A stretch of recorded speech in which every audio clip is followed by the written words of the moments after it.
This is Brave Wisdom Day 31, the end of January. I am going to tell you about a trigger that I had an episode when I was very young, way before I started any therapy. I found out I was pregnant. I told my husband and he kind of flipped out on me and he took off on his motorcycle. I was devastated and I was down in the garage and he was getting on his motorcycle and I was sobbing, just sobbing hysterically. Anybody who would have seen me doing this would have thought, oh my God, she's lost her mind or she's had a nervous breakdown. I was screaming and I was saying, don't leave me, don't leave me, don't leave me.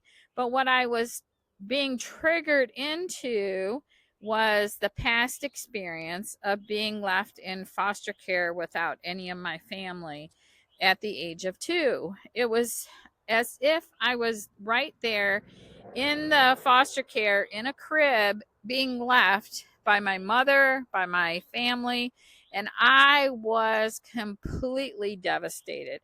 I was just like hyperventilating, screaming, crying, and he left me anyway, which is terrible. But somehow I was able to regulate, somehow come out of it.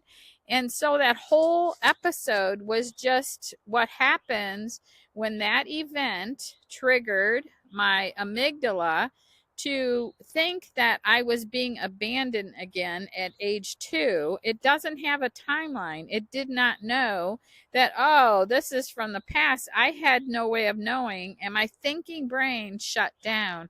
So I became this little baby screaming, desperate for him or my mother not to leave me. It's just like crazy when you really know what's happening in your brain, how the current event can trigger back to a past event.